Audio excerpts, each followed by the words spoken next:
안녕하세요. 아지즈입니다. AKG M5에 이어서 이번에는 N9 하이브리드 헤드폰 리뷰입니다. 헤드폰도 써보니까 기본 구성은 이어폰하고 거의 비슷하네요. 그래서 기능에 대한 설명은 오늘은 최소화했고요. M5 하이브리드 이어폰 리뷰를 아직 안 보신 분들은 먼저 보고 오시면 좋습니다.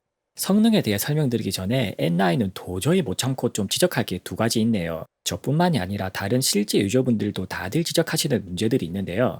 일단 배송 상태가 너무 엉망입니다. 골판지 박스가 따로 없이 비닐로만 포장해서 오다가 박스가 다 찌그러졌네요. 헤드폰이 40만원대면 나름 고가인데 제품 써보기도 전에 이미 기봉이 팍 상해버리죠. 솔직히 제가 리뷰 목적으로 산 게 아니면 바로 반품했을 겁니다. 그리고 앱 기능이 많은 건 좋은데요. 실제로 써보면 성능 외적인 버그가 꽤 있습니다. 커스텀 EQ와 청력 보정 값을 다른 제품들과 공유하는 구조 때문에 세팅이 가끔 날아가기도 하고요. 적응형 노이즈 캔슬링 기능을 꺼도 헤드폰을 다시 연결하면 강제로 켜지는 것도 이어폰하고 똑같네요. 심지어 헤드폰은 벗었다가 다시 착용할 때마다 무선 연결 안내 멘트를 Bluetooth 새로 읽어주는 connected. 귀찮음까지 추가됐습니다. 이번 신제품 둘 다 기능이 너무 많다 보니까 아직 안정화가 덜 된 것 같네요. 이런 거 못 참는 분들은 펌웨어가 좀 안정화될 때까지 기다려 보시는 게 좋겠습니다. 한편으로 제가 구입한 컬러가 화이트인데요. 이어컵 안쪽에 색감 차이가 좀 보기 싫게 티가 나네요. 가격 대비 마감 완성도가 좀 아쉬운 부분입니다. 이제 성능 테스트 결과를 설명드릴게요. 노이즈 캔슬링 차음성은 현재 시점에서는 가격 대비 그리 좋지는 않습니다. 비슷한 가격대의 타사 제품들보다는 확실히 좀 떨어지죠. 그래도 헤드폰 특성상 물리적인 차음성이 좋아서 저음대역 차음성은 이어폰과 동급까지 좋아지는데요. 이 역시 타사 동급 제품들과 비교하면 떨어지는 편입니다. 차음성이 중요한 분들께는 좀 아쉬운 결과네요. 주파수 그래프로 보면 N9이 어떤 구간에서도 확실한 우위를 보이진 않죠. 물론 그래도 차음성 평균 25dB 정도면 절대적인 차음성 자체는 결코 나쁘지 않습니다. 노이즈 캔슬링 수동 단계 조절은 N5 이어폰보다는 차이가 확실히 체감되네요. 다만 헤드폰을 새로 연결하면 적응형 기능이 강제로 켜져서 실사용은 좀 어렵습니다. 주변 소리도 M5와 마찬가지로 7단계 수동 조절과 대화 모드를 지원하고요. 대화 모드가 M5보다도 중고음을 더 많이 강조해주는 차이가 보이네요. 그래서 주변 소리 최대 단계 대비 대화 모드에서의 화이트 노이즈 차이가 이어폰보다 더 큽니다. 화이트 노이즈가 신경 쓰이는 분들은 소음 저 단계를 좀 줄여 쓰시면 되죠. 다른 제품들과 비교하면 노캔 성능 대비 화이트 노이즈는 좀 높은 편이네요. 대신에 주변 소리 기능은 성능 대비 화이트 노이즈가 또 적은 편입니다. 바람 소리에 관련해서는 외부 마이크들의 윈드 디플렉터 처리가 상당히 잘 되어 있고요. 바람 소리를 인식하면 외부 마이크를 자동으로 끄는 기능까지 동작합니다. 그래서 바람 소리 하나만큼은 아주 확실하게 잡았네요. 노이즈 캔슬링 모드에서는 사실상 바람 소리가 1도 없는 수준입니다. 지금부터 실제 소음 제어 성능을 측정 시스템으로 녹음해서 들려드릴게요.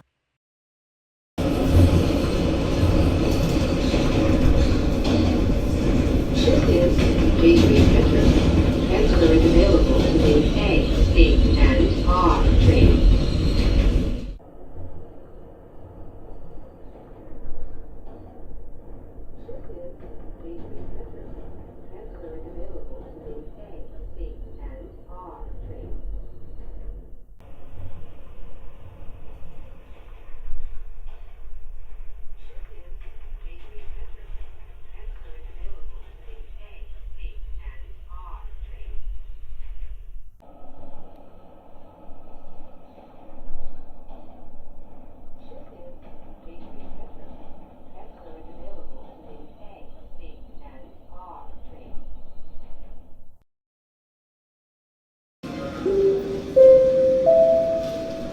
Final call for Qantas flight QF73 to San Francisco, now in its final stage of boarding through gate 8. Final call for Qantas flight QF73 to San Francisco, now in its final stage of boarding through gate 8. Final call for Qantas flight QF73 to San Francisco, now in its final stage of boarding through gate 8. Final call for Qantas flight QF73 to San Francisco, now in its final stage of boarding through gate 8. 무선 연결은 M5 이어폰과 동일하게 멀티포인트 기능과 동굴을 지원하고요. 전용 동굴은 왼쪽 이어컵에 수납할 수 있게 설계되어서 편리하네요. 전체적인 딜레이는 이어폰보다는 확실히 좋습니다. 그 대신에 비디오 모드에서 딜레이 감소 효과가 적다는 차이도 있죠. LD 코덱은 비디오 모드가 적용되지 않는 점도 동일합니다.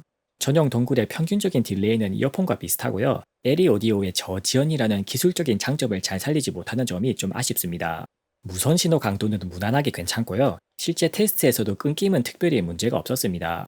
마이크는 헤드폰 전체에 총 6개를 탑재했고요. 마이크 물량 투입 만큼 통화 품질이 충분히 좋습니다. 주변 소음이 커도 거의 느껴지지 않을 정도로 목소리를 깨끗하게 잘 전달하네요. 또 이어폰 리뷰에서도 보여드린 대로 통화 관련 기능들이 풍부한 점도 눈에 띄고요. 동굴로 연결하면 마이크를 쓸 때도 스테레오 사운드가 제대로 나옵니다. 그래서 게임용으로 쓸 때 보이스톡 용도로도 쓸 수 있네요. 지금부터 실제 통화 품질을 녹음해서 들려드리겠습니다. AKG N9 하이브리드는 헤드폰 전체에 총 6개의 마이크를 탑재했습니다. 마이크도 많은 40만원대 최신 모델답게 통화 품질이 상당히 만족스럽네요. 소음이 큰 곳에서도 주변 소음이 거의 의식되지 않을 정도로 소음 억제력도 좋습니다. 또 동굴로 연결하면 게임할 때 보이스톡 용도로도 쓸 수 있도록 설계되어 있네요. 이제 사운드에 대해 살펴보죠. 다이나믹 드라이브는 40mm 액정 폴리머 진동판을 사용합니다. 소리 튜닝은 하만 이어폰 타겟에 가까운 밸런스를 보여주네요. 그러면서 고음으로 갈수록 에너지가 강해지는 특성을 보입니다. 그래서 하만 헤드폰 타겟 기준으로는 전체적으로 크게 V자를 그리는 음색이네요. 체급이 높은 하이파이 시스템을 듣는 것 같은 웅장하면서도 깨끗한 소리입니다. 기본 소리 튜닝이 상당히 기분이 좋아서 AKG라는 이름값은 확실히 하네요. 특히 다른 무선 헤드폰들에서 주로 느껴지는 보컬 베킹이 별로 없다는 점이 좋습니다. 그래서 노이즈 캔슬링 성능을 좀 양보하더라도 소리가 좋은 무선 헤드폰을 원하시는 분들께 추천드리고 싶네요. 고음이 살짝 강한가 싶어도 중고음에서 힘이 충분히 받쳐줘서 밸런스가 괜찮습니다. 9kHz 피크는 초고음에서 에너지가 넓게 빠지는 점을 보완해주는 역할도 하네요. AKG스러우면서도 듣기 좋은 고음이 인상적인 헤드폰입니다.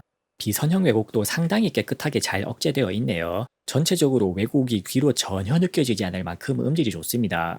지금부터 헤드폰들의 실제 소리를 측정 시스템으로 녹음해서 비교해 드릴게요.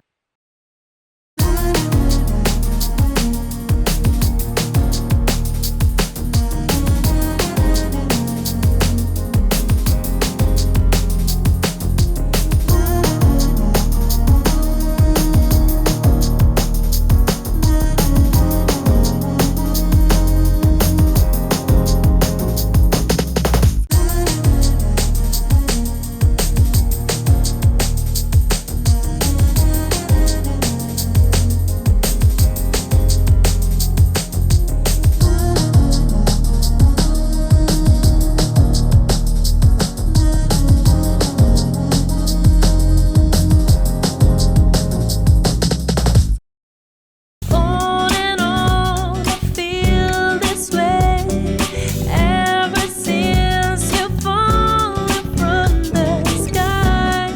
I'm in love again, even though you will never be mine. On and on, I feel this way ever since you fallen from the sky. I'm in love again, even though you will never be mine.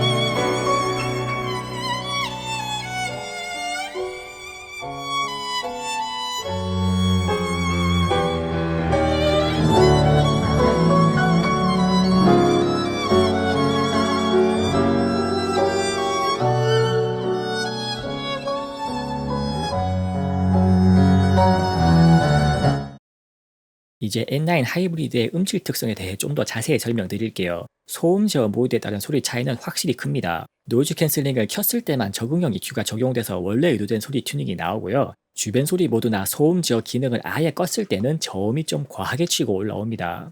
고주파 외율도 노이즈 캔슬링을 켰을 때 저음 왜곡을 보정해줘서 제일 깨끗하네요. 그래서 음악 감상용으로 쓸 때는 노캔을 켜주는 게 제일 좋습니다. 노이즈 캔슬링 단계에 따라 초저음이 올라가는 특성은 이어폰과 동일하고요. 헤드폰을 오래 쓸 때 이압이 느껴지는 분들은 노캔 단계를 수동으로 낮춰보세요. N9은 3.5mm 아날로그 유선 연결도 지원하고요. USB 단자는 충전 전용이라서 오디오 입력은 안 되네요. 유선으로 연결하면 헤드폰 전원이 켜진 상태에서도 초저음이 약간 빠집니다. 이 정도 차이는 실제로 귀로 느끼기는 어려운 미세한 정도죠. 헤드폰 전원을 완전히 꺼도 유선으로 연결해서 쓸 수도 있고요. 이때는 소리 차이가 좀 커서 비상용 개념으로만 지원한다고 보시면 됩니다. 착용 위치에 따른 소리 차이는 헤드폰을 위로 올려서 뒤로 밀었을 때가 제일 좋네요. 중고음이 전체적으로 강해져서 소리 밸런스가 제일 좋게 느껴집니다. 실제로 귀에 닿지 않게 편하게 착용한 게 이 상태니까 착용 위치는 크게 신경 쓰지 않아도 됩니다. 다이나믹 EQ 기능을 켜면 음량을 낮출 때 저음과 고음을 올려주고요. 아이폰 기준으로 10단계부터 차이가 생깁니다. M5와의 차이점은 최대 볼륨에서 클리핑을 방지하기 위해서 초저음을 약간 억제하네요. 최대 출력은 다른 제품들과 비슷하게 무난한 수준이고요. 소리가 새는 누움도 마찬가지로 평균적인 수준입니다. 한편으로 제가 M5 이어폰 리뷰에서 동굴에서의 음질 왜곡을 지적했었죠. N9 헤드폰도 마찬가지로 동굴에서 왜곡이 좀 크게 발생합니다. 일반 블루투스 연결로 다른 코덱을 쓸 때보다 전체적으로 왜곡이 확연히 많이 발생하죠. 그래서 음질에 민감한 분들은 LDAC이나 AAC 코덱으로 쓰는 게 좋습니다. 오늘도 LDAC과 동굴을 비교해서 소리 녹음본을 잠깐 비교해 드릴게요. 귀가 민감한 분들은 음질이 좋은 이어폰으로 들어보시면 그 차이를 충분히 느낄 수 있을 겁니다.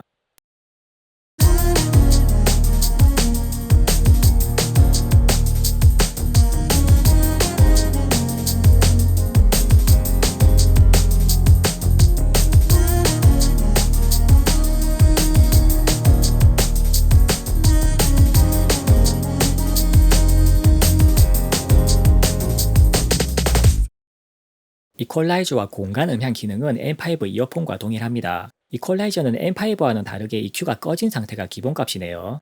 조용한 실내에서 저음이 좀 과하다 싶은 분들은 스튜디오 프리셋을 한번 써보시고요. 고음이 좀 과하다 싶은 분들은 제 추천 EQ 값을 한번 써보세요. 소리의 양 끝단을 기준으로 전체적인 밸런스가 맞도록 조절해 봤습니다. 공간 음향 기능도 M5와 마찬가지로 3가지 프리셋을 제공하고요. 뮤직 프리셋이 소리가 제일 플랫해서 듣기에 제일 편합니다. 나머지 둘은 소리가 너무 V자라서 인공적인 느낌이 있죠. 마지막으로 추천 EQ와 공간 음향을 적용한 실제 소리를 녹음해서 들려드릴게요.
지금까지 AKG N9 하이브리드 헤드폰에 대해 살펴봤고요. 가격 대비 완성도로 보면 소리에 민감한 분들께 추천드리고 싶네요. 노이즈 캔슬링 성능이 가격 대비 약간 떨어지는 대신에 소리 완성도에서 그 이상의 만족감을 줍니다. 소리와 노캔 중에서 어느 쪽에 더 가치를 두느냐에 따라서 실제 소비자분들의 판단이 달라지겠죠.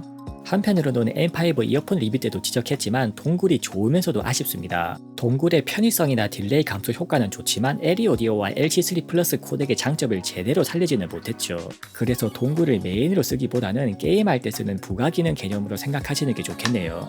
제품의 하드웨어적인 완성도는 가격 대비로는 충분히 만족입니다. 다만 배송 포장과 자잘한 버그들이 그 완성도를 깎아먹고 있죠. 사실 제품의 성능보다도 더 확실하게 체감되는 게 이런 패키징과 안정성입니다. 저렴이라면 몰라도 40만원대라면 확실히 문제가 되죠. 그래서 AKG라는 브랜드의 이미지를 위해서 꼭 개선되면 좋겠습니다. 이상 아레지나였습니다. 영상이 유익하셨다면 구독과 좋아요로 많은 응원 부탁드립니다. 감사합니다.